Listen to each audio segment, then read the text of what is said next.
It's time for your daily LSU baseball update with Musso at the box. Now, Matt Musso. And welcome into another edition of Musso at the box. 1 week away from opening day as LSU begins their title defense. Of course, they face VMI on February the 16th at 2 p.m. This time next week, we will be previewing an actual baseball game that counts. It counts towards your record. And I got to be honest, I'm ready to do that. I love talking up the team. I love previewing everything that we've gone through. I love recapping scrimmages. It's great, but when we can get to those actual games, it just gets so much better, obviously. So excited to be a week out from that. And next week, again, we'll be previewing VMI and Central Arkansas here on this day, on a Friday. So that'll be, it's definitely something to look forward to. Today, you might remember earlier this week, we did a Meet the Transfer segment, right? We went through all 7 transfers, gave you some background on them, where they came from, how they'd been doing so far at LSU, what role they might fill.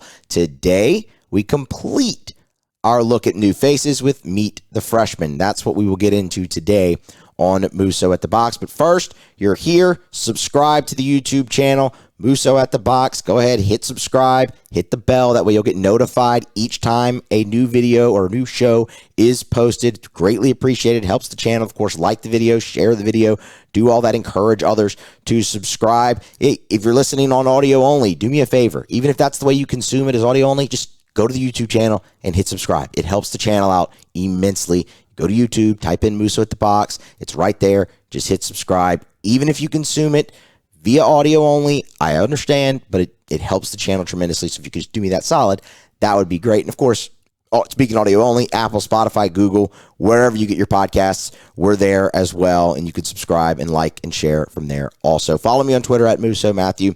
Go to Facebook as well at Matt Musso. It's a little like professional Facebook page I started aside from the personal one, and that's where the content's being posted this year for Musso on the Box. So get subscribed up, followed up. It's greatly appreciated, and be here every day as we are 1 week away from the regular season opening and LSU's title defense opening. All right, let's get into it.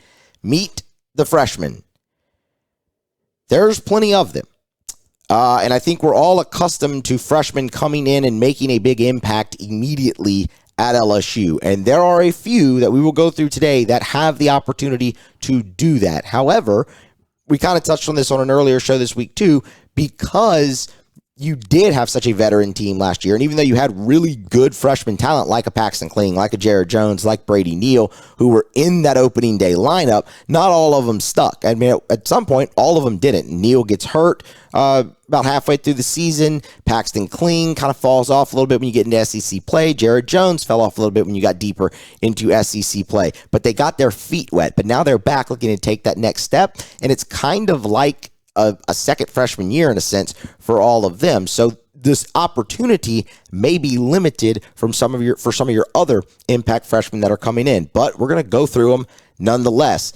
For what it's worth, this class for LSU, this would have been the class of 2023, now making their debut in the 2024 season. They were ranked number 7 in the country by a perfect game. So LSU had the number 1 class for 22, number 7 for 23, and of course, looking ahead to this year, it's number 1 in the country again. Like the 2022 class, LSU did a fantastic job keeping the group together. And while it wasn't as deep of a class as the one before, because you didn't need it to be, you brought in so many guys and did an excellent job of keeping that one together. You kept the top of this class together very well. The only player LSU lost out of the 2023 class was Blake Mitchell. He was the number 8 prospect in the entire country out of high school. He went in the first round, actually 8th overall, to the Kansas City Royals, and he signed. Other than that, you kept everybody in this class, and you have some elite talent at the top of it. Everybody knows Cam Johnson, and that's where we're going to start. We will start with the big lefty from IMG Academy in Bradenton, Florida.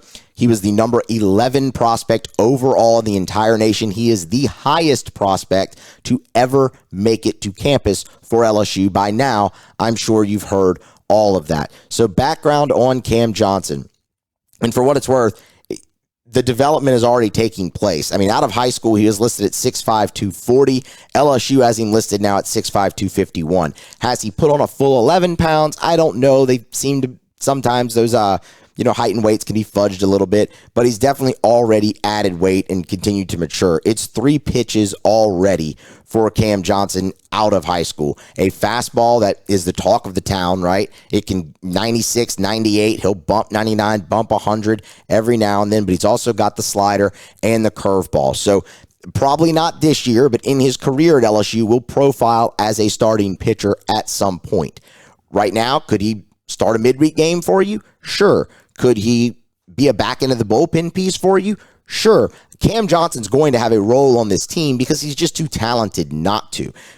To demonstrate that, if we go back to the fall and you look at some of the numbers that came out of that and where guys ranked on the team, Cam Johnson ranked 3rd on this entire pitching staff in opposing batting average against at 121.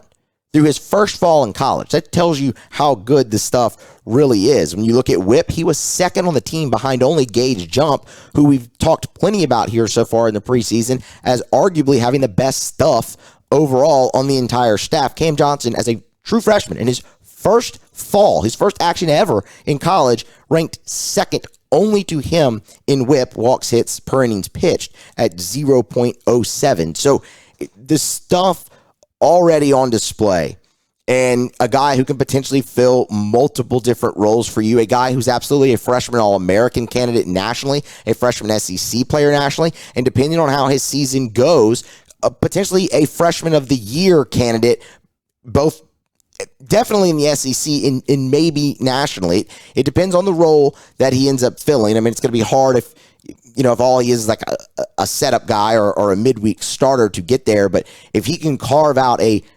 major role in the weekend, those freshman of the year accolades come into play. But from a talent standpoint, it's no doubt he's in that realm. Like I said, 3 pitches already. It's a great job by Jay Johnson and his staff to get Cam Johnson to campus, because while also a credit to him sticking to his number in the draft and not budging off of it no matter what, but when you have a great staff like you have at LSU who's great at selling the message and selling the culture and selling what they're all about at LSU, it can make it easier for a player to pass on their or to stay more steady to their number. So credit to both sides on that, and it's why he ends up on campus, and he's going to be a big piece of what LSU is doing. You talk about a guy who can come in immediately as a freshman and contribute. I mean, think about the great pitchers that have done that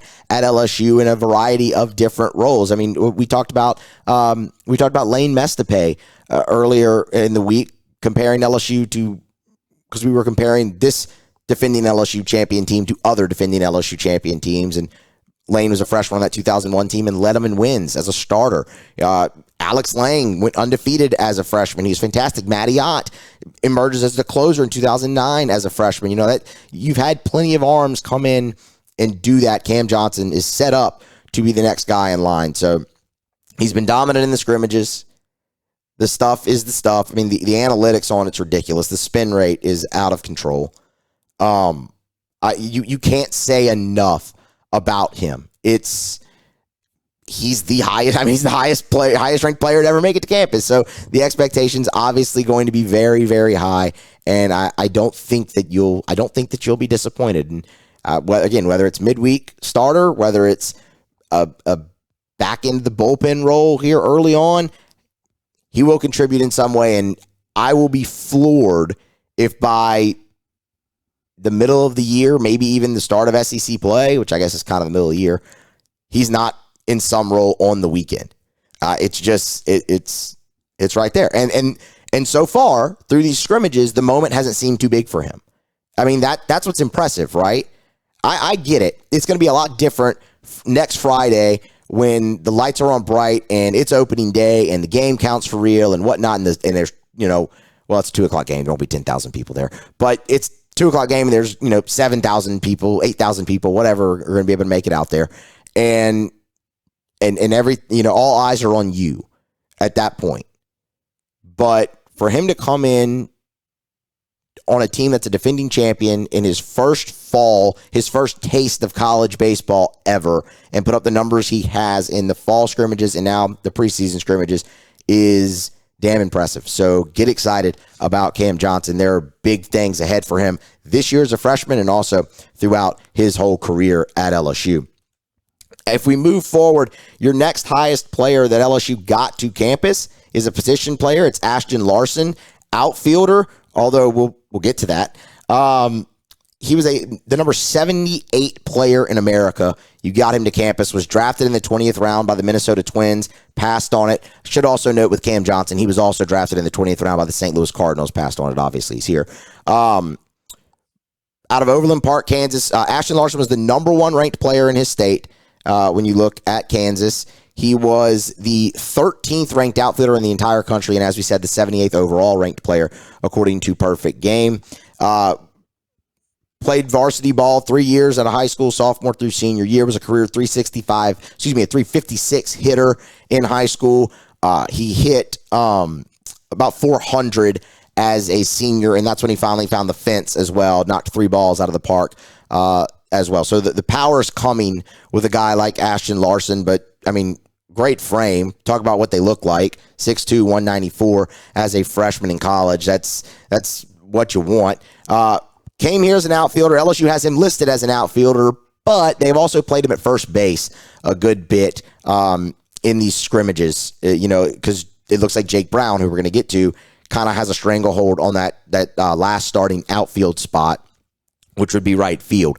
But, I mean, Ashton Larson, the returns on him so far have been pretty good as well. Left-handed hitter, really smooth swing from the left side, has adapted to first base, honestly, pretty nicely. I'll be honest, I haven't seen him field too many balls over there, but when guys are throwing to him, not many have gotten past him either. So that's a plus. When he's been in the outfield, he's an outfielder, so he's looked really good. He was one of the best outfielders in the country last year out of high school. So naturally, he can really play that position well. So I'm not worried about that, and I think that's probably where his future is. But if we're talking about a guy who maybe, Jared Jones struggles at the plate still with the breaking ball when you get into game, like actual game action, and you need a little bit of a change there, and you don't want to disrupt Jake Brown in the outfield, maybe you try Ashton Larson at first base, or maybe you move Jake Brown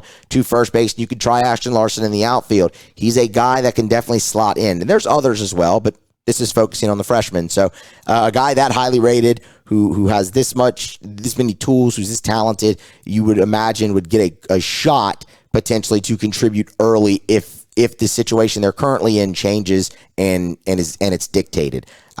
High on him, man. Really, really liked him a lot. Again, you got through the draft with him. It was, who did I say it was? I forgot. It was the Twins that took a flyer on him late in the final round, and it wasn't enough. So you get Ashton Larson to campus, really, really good looking prospect out there in the outfield or potentially first base for LSU. But I do think he starts the season in a reserve role. For what it's worth. I mean, we've kind of gone through the lineup a good bit and who I think's plugged in and got stranglehold right now. I do think Larson starts the season in a reserve role, but that doesn't mean you won't see him opening weekend. Next is Jake Brown. Jake Brown is just really, really interesting.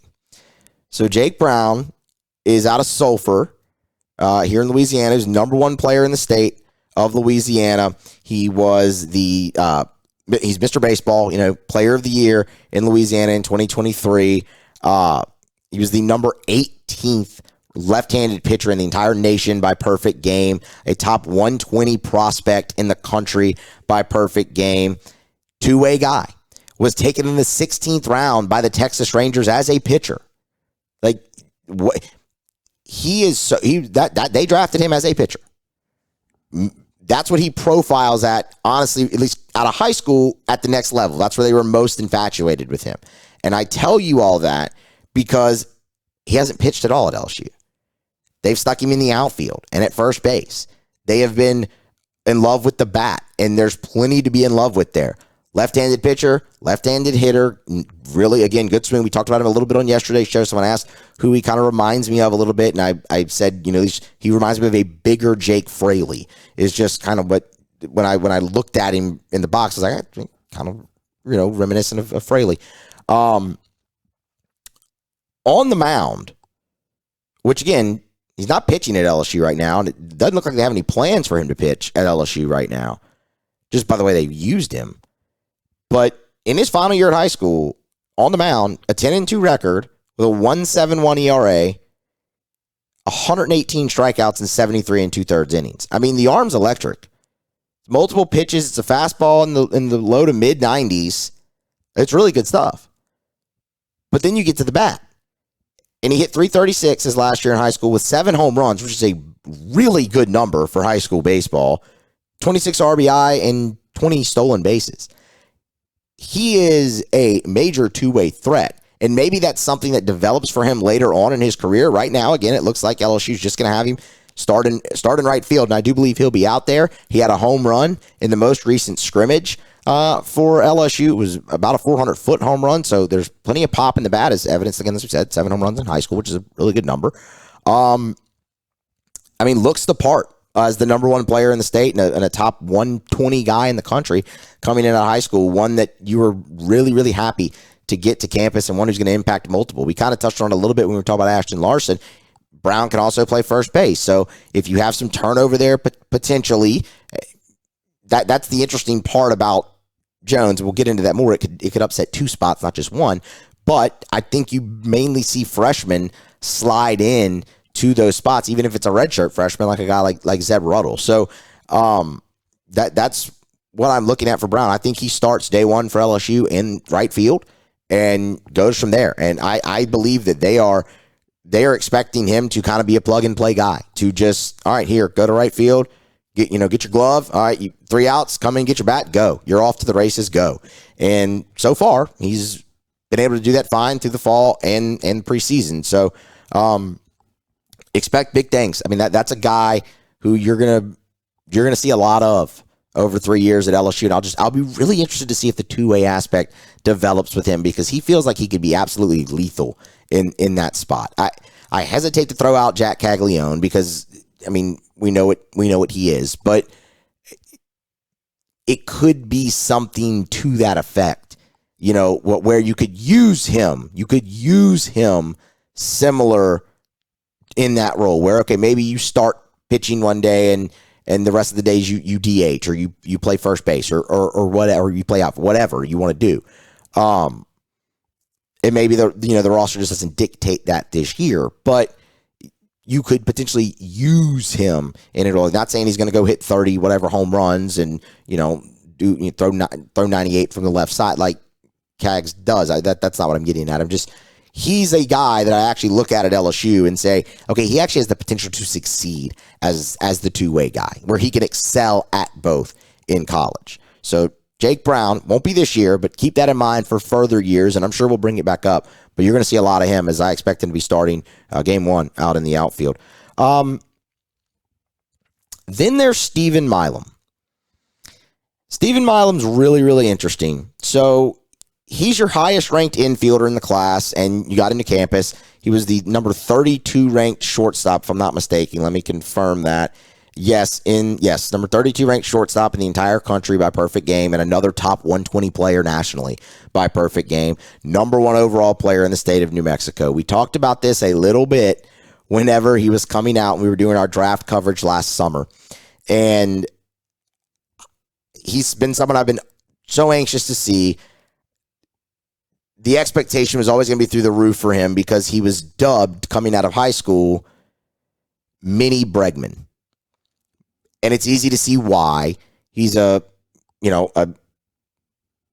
very slick fielding infielder, 5'8", so a bit undersized, kind of like Bregman was, coming out of New Mexico, committed to LSU, like all of those things. It's easy to see why he drew the comparisons that he did. He was Mr. Baseball, obviously, in New Mexico. Hit .627 his final year in high school. 50 RBI. He struck out only 8 times in 30 games. The hit tool's elite. He's a switch hitter and a legit switch hitter. LSU, when he got here, had eyes on him starting at second base as a true freshman. He hasn't adjusted to the college game or come along as fast, I think, as they had hoped. And now Josh Pearson's probably going to be in that spot. But the future is very bright. So you might not see Stephen Milam, opening day, but you're going to see him at some point this year. He'll start in a reserve role, but keep an eye on him whenever he goes out there because he can play. He can play. Again, he's a bit undersized. That's fine. I understand that. And that's one reason I think any draft, profile we went through in the summer was mentioned that as scouts maybe, staying back a little bit, wanting to see him go to college and do it at that level before fully diving in. Whether that's actually the reason he went undrafted or not, I don't know, but it was mentioned in every scouting report that we went through on this show. And so, look, we'll wait and see. But he hits the ball hard, I'll tell you that, and from both sides of the plate.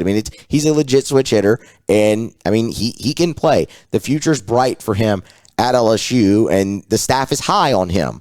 It's just taking maybe a little bit longer than they would have expected. But Stephen Milam, number 4, that's a name. File that one away, and whenever he gets into a game this year, make sure you pay attention because it seems like he's going to have a very bright future at LSU there. Again, he was your highest-ranked infielder that you got to campus. Actually, he was the highest-ranked infielder in the class, and you got him to campus.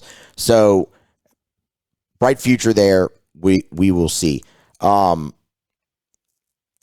should also mention Jake Brown. That's another guy like Cam Johnson, where freshman All-SEC, freshman All-America, all of that is well in play for him, maybe even freshman of the year. All of that is in play for him if he produces at the level that he's capable of. Not predicting he wins any of that, but that's all in play, and it shouldn't surprise you if he does. Jake Brown. That is. All right, let's keep it moving here. Let's get to another left-handed pitcher from the state of Louisiana. This is Cade Anderson. We've talked about Cade Anderson plenty here on this show so far throughout the preseason. Like I said, lefty from St. Paul's. He was the number 2 player in the state of Louisiana this past year. A top 130 player nationally by perfect game. Coming off some injury, but they have really worked him well in the fall in the preseason, and it looks like they really, really, really want him to have a role. What I referenced was 2 of the scrimmages I've been out to, the 2 Sunday scrimmages I've been out to, he has been one of the starting pitchers in those games, and right after he gets pulled from the game, he immediately goes down to the bullpen and continues to throw. They're trying to get him work. Again, a lot of that could be, coming back off of some injury and things of that nature, but the stuff's plenty good. The fastball is up to 94 from the left side, which is fantastic. He's another guy I would think could slot into that midweek role starting wise, who you will see early because, again, it looks like the way they're bringing him along, they want him to have a role on this team. Told you fastball up to 94. There's a couple other pitches that he's got as well, a couple different breaking balls that he has. One thing that is the curveball being the high 70s, maybe bump below 80 there. The one thing that has stood out with him is he pounds the zone. The strikes are plentiful when you look at Cade Anderson. So let's see. He threw 3 innings in that scrimmage. He threw, how many did they let him go in this? I think it was 2. 2 in that. So 5 innings total, only, and the walk numbers at 3. Small sample size, but, when you dig deeper, his walks in the last scrimmage didn't come until his 3rd inning of work, so his final inning there. And in the previous one I referenced, it also was the 2nd inning. So it's not like he's just wild, right? I know you can look at 5 innings, 3 walks. That's not a great ratio right now, right? Yeah, sure, but again, small sample size. But when you dig deeper into the innings, you see how spread out they are. In the previous scrimmage we recapped on Monday's show, he struck out the side on 10 pitches in his first inning. He's really good. Pounds the zone a lot. That's the thing that sticks out most about him. Without the injury, you probably don't get him to campus. If we're just being honest. So, without the injury history, I should say, you probably don't get him to campus. So he's that level of player and somebody you're going to see early and often at LSU again, whether it is in a midweek starter role or a little role out of the bullpen. But they're bringing him along and getting him plenty of work. They definitely want to see something out of Cade Anderson this year. Those are really the guys I think. Well, hold on. One more. Dylan Thompson signed with LSU as a shortstop out of Moss Bluff, Louisiana. He went to Sam Houston High School. He's pitching. And he's pitching quite well.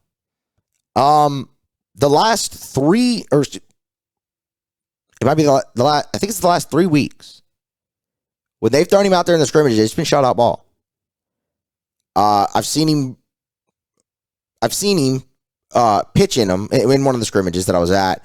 The slider was really nice. And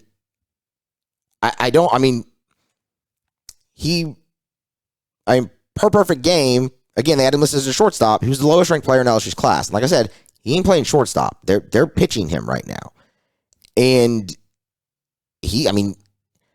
I'm not going to sit here and tell you he's going to come out and just be gangbusters and be this ace reliever for LSU. But if you're looking potentially for a surprise right-handed reliever to potentially emerge this year, I would just throw that name out there now, very surface level, because it's not a large sample size, but you go back through and look through some stats in the fall, and he was out there throwing shutout baseball. So if the guy's putting up zeros, there's potentially a spot for him on the team, obviously. So, that is something to keep in mind.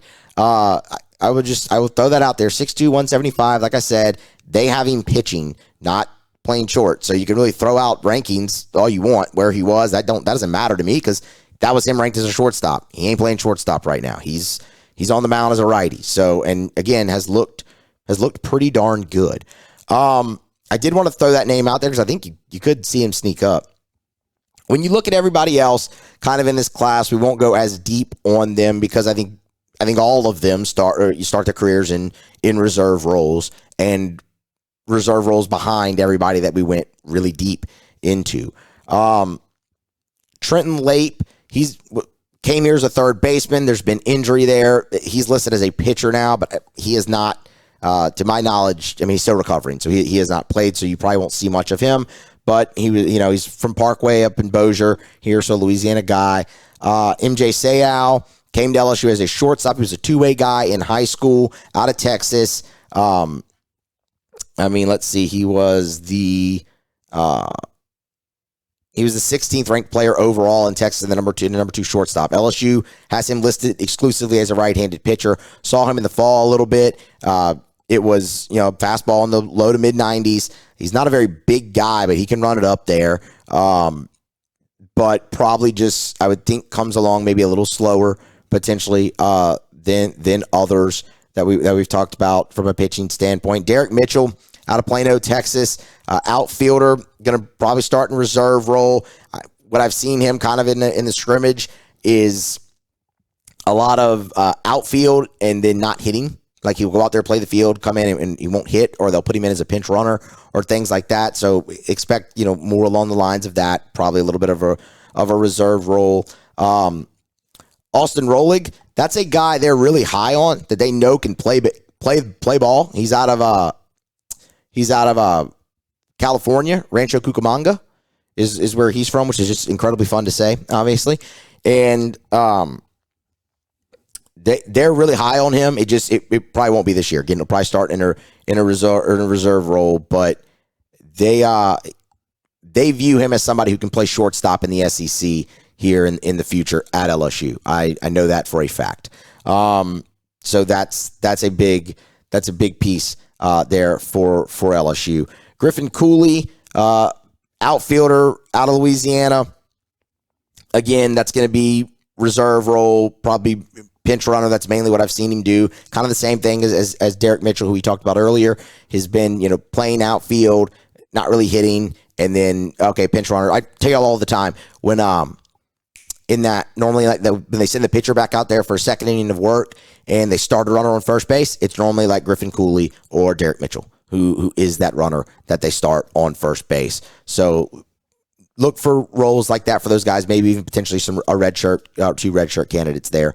Ryan Kucharak is a shortstop out of Arizona, Chandler, Arizona, and again, probably reserve role, but I mean, has looked pretty good. He's, playing the field and hitting, but will probably, be in a reserve role to start the season. But a name to definitely keep an eye on, because there's potentially a spot for him on the infield in his future at LSU. So those guys, like a Rolig, like Kucharak, I think we even said Milam, because he'll probably start in a reserve role. When you do get to see them, pay attention, and because the opportunities may be a little few and far between here early in the year, unless they can, snatch hold of a job. But those are your freshmen. That's everyone that I had that I wanted to at least touch on. Again, we went deeper on others who were going to potentially have a bigger role, but those are your freshmen. The number 7th ranked recruiting class on campus for LSU, and like the rest of the team, they will start their season a week from today